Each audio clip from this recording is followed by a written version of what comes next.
Rhode Island U.S. Senator Sheldon Whitehouse is home in Newport, where he's joining us, but he works in a city that has a lot of statues and monuments that have been targeted by peaceful and violent protesters alike. Good morning, Senator Whitehouse. Thanks for coming on today. Nice to see you again.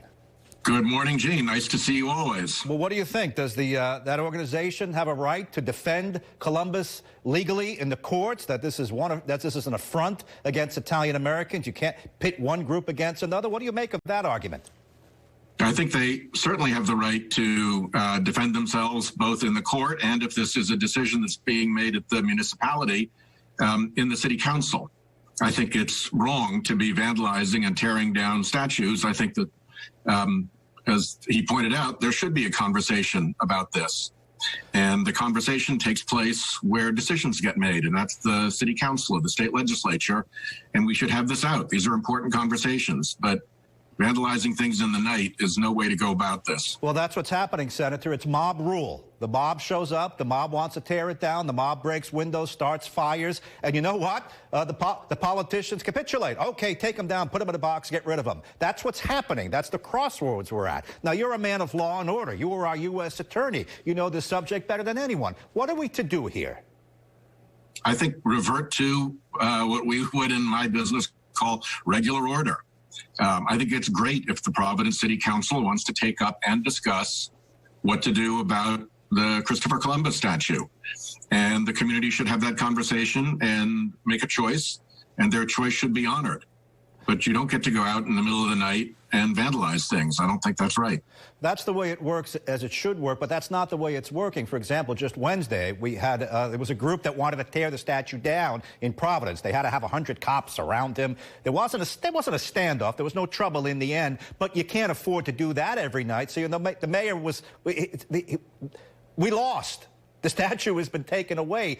The regular rules did not work in this particular case. They're not working in Washington, where they're going after Andrew Jackson. They want to go after Jefferson and Washington and others. The regular rules aren't working, Senator. And that's a shame. They should be working, and that's where people should be going. All right, let's move on. We have a lot of things to talk about. We're not going to solve this debate over statues right here and right now. But I want to talk about Corona, this funding to bail the states out. You know, House Speaker Mattiello told me that he was assured that maybe a 70% chance another bailout is coming in, so don't worry about balancing your budget that's out of whack by $1 billion. Can you assure him that that money is going to come in to bail us out in the next fiscal year? No, the HEROES Act that the House passed was virtually entirely led by Democrats. That would have supported not only the state, but also our municipalities that have extraordinary costs and revenue losses related to the coronavirus and need to make sure they can keep paying their police officers, first responders, emergency personnel, and so forth. So we've got, at least the House has acted. Unfortunately, our leader in the Senate, Mitch McConnell, has said first that he feels no urgency about this, and then maybe he feels a little urgency, maybe something by August, and now they're discussing doing a final bill, a COVID-4, we're calling it, after the July recess, which obviously for people like Speaker Mattiello and Governor Raimondo is a little bit late for them to be planning. I wish we were making this decision sooner. I wish we'd gone to the HEROES bill, the House bill, right away. And I very much support additional funding for states and for counties and for municipalities who have these extraordinary COVID costs and these extraordinary COVID revenue losses. Well, Speaker Mattiello sounded encouraged when he was on my radio show. He was like, yeah, I've been told by the delegation a 70% chance. I think the money's going to come through. Now, are you saying just the opposite? You shouldn't be encouraged? No, I'm saying it's uncertain and it's hard for me to predict. You're through one house already. You're through the House of Representatives, so that's good. The Senate is led by Republican leader McConnell.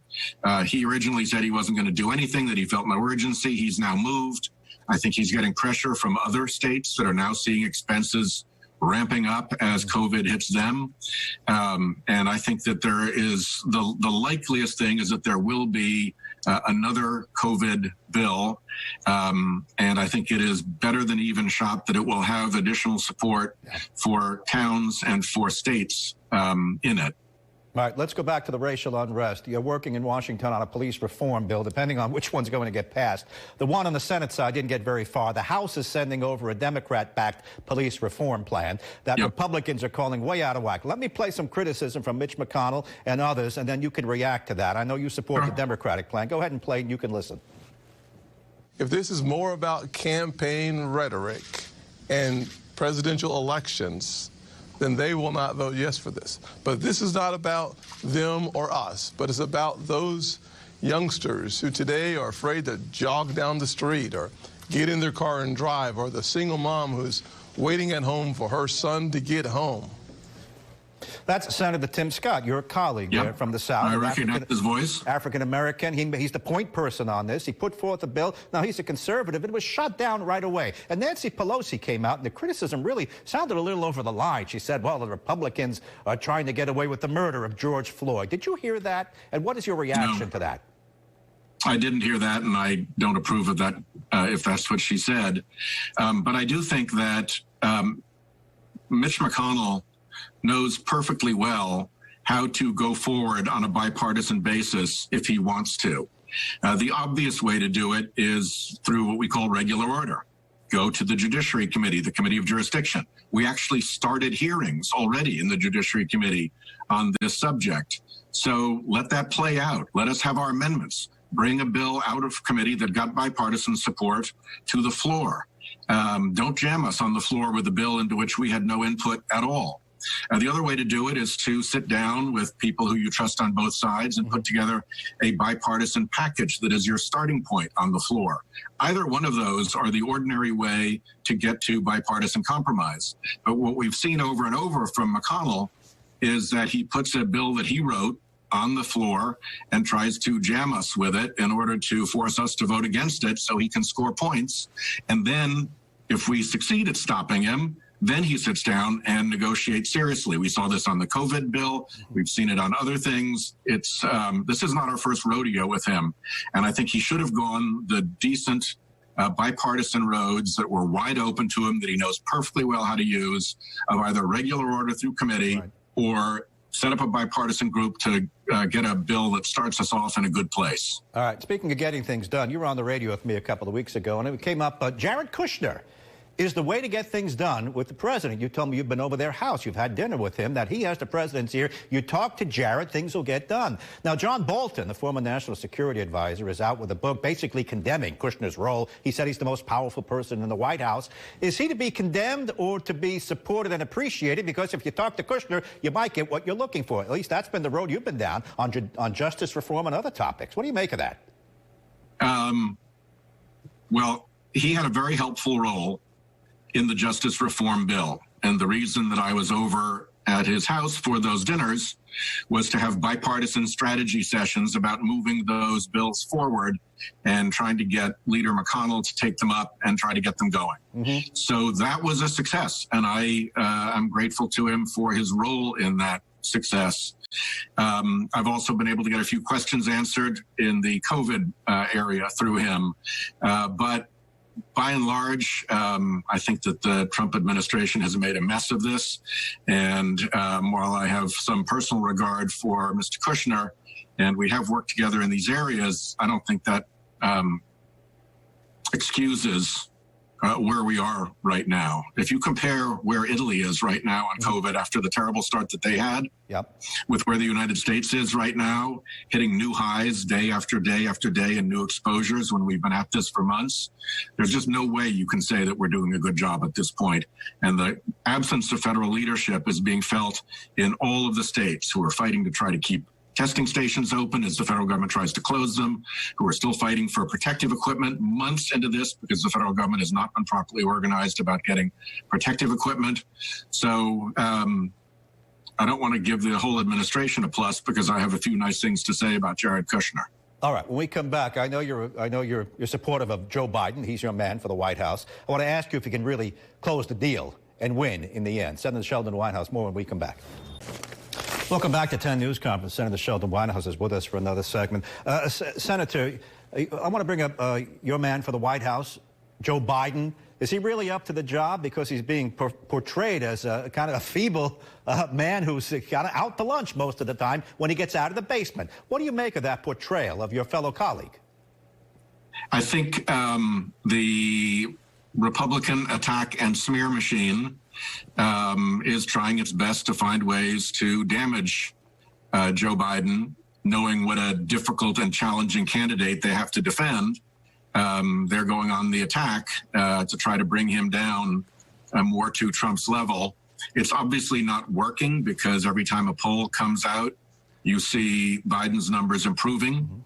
You see more swing states expanding a Biden lead. You see states that you don't ordinarily think of as swing states moving into a toss-up between Joe Biden and Trump. So, you know, they're obviously going to say terrible things about him. It's what they do. There was a pretense that Hillary Clinton was having weird sexual things with children in the basement of a pizza shop. You know, there's all sorts of nonsense that comes out during an election. And I think the American people have learned to treat a lot of this as nonsense. We all know Joe Biden, and we've trusted him for a long time. He's got lots of experience, lots of ability, and most importantly, he's got a core of decency that I think is going to make a big contrast with our current president. Right. You'll agree that both parties, both sides have a pretty good smear machine, and they're both equally capable of going after each other. But let me ask you this. No, I think Go ahead. I don't think it's 50-50. I think the Republican, I look on as a practitioner with some degree of awe at how effective they are at the practitioners with the practicing of smear. All right, at some point we'll have somebody on to buttress that or respond to that, but right now I have you, and the other four members are Democrats. Joe Biden has come out and said flatly, I'm going to pick a woman for vice president. Isn't that reverse discrimination? Not only that, he's gone a step further, and it's probably going to pick a woman of color. Isn't that picking someone by the color of their skin or by their sex? And doesn't that run contrary to what we've been learning for the past 40 years, that everybody needs to be included? You shouldn't be excluded, but you certainly shouldn't be picked because of your sex or the color of your skin. How does he get away with that, Senator?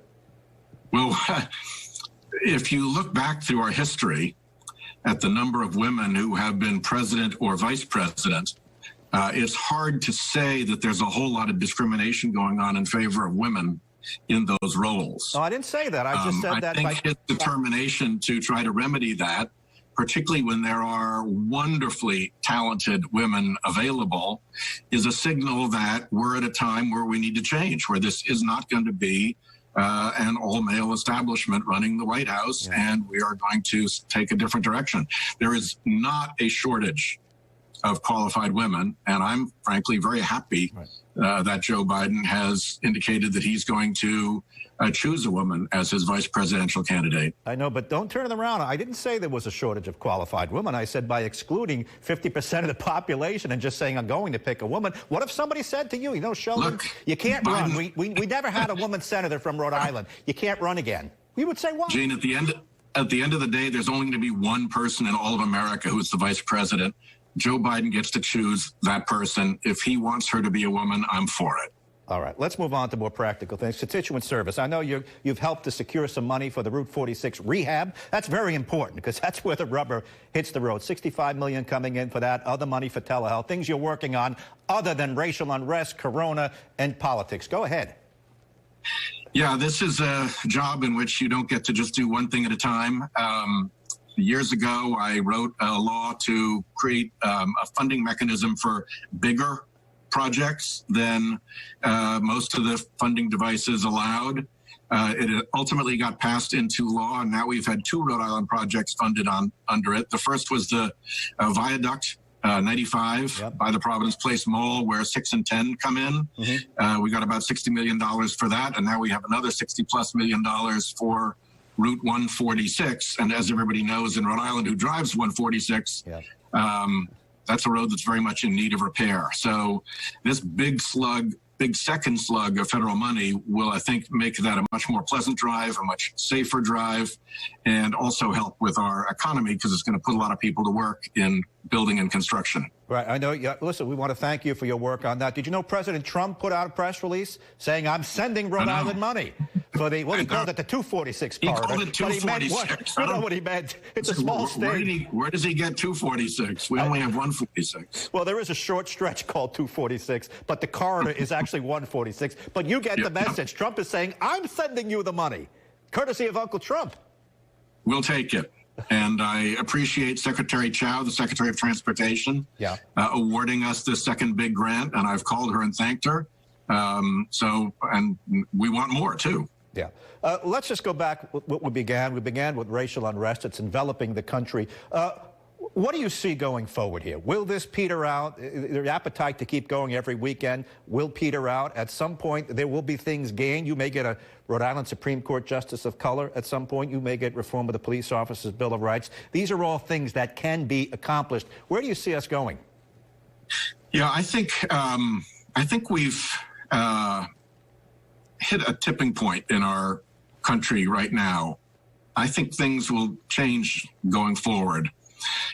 When you look at not only the rainbow coalition of people of all races, genders, ages in the streets, when you look at the welcome that has been largely the theme of these rallies, there have been some bad moments, but by and large, they've been safe, they've been enthusiastic, they've been respectful. When you look at the way corporate America across the board is responding to chime in, to say, yes, we want to be a part of this. When you look at groups like NASCAR saying that they're going to stop allowing the Confederate flag, nobody would have imagined that just a few months ago. So I think we're going to be able to get a lot done. The first signal, of course, is going to be to break Mitch McConnell's logjam on the police bill and get to a compromise where we can have the House bill and our bill and get something significant passed. I do want to say one thing about this, though, and that is that in Rhode Island, we are going to be embarking on this effort with our police departments from a far better position than many other jurisdictions, because chiefs like Hugh Clements in Providence, community leaders like Jim Vincent at the NAACP, they have built a long tradition of trust and of working together and of progress on community policing, on community relations. Right. Now, amazing work being done by police on opioids recovery and trying to divert people to hospitals rather than prisons. So it's a good time also to recognize the wonderful work that our law enforcement community has done and the good position that their relationship and the community relationship with each other puts us in. I know we only have about 30 seconds left, and I know you don't want to be inflammatory, but I must remind you that in those riots in Providence, your office was hit. You sustained damage in the building that your office was in. So, we haven't tallied up peaceful versus violent. Go ahead. Somebody put some spray paint on a wall. It's cleaned up. It's no big deal. All right. Senator Whitehouse, we'll give you the last word as always. Thanks for coming on. Appreciate it, and I'll see you around Rhode Island. Good to be with you, Gene, always. Take care. All right.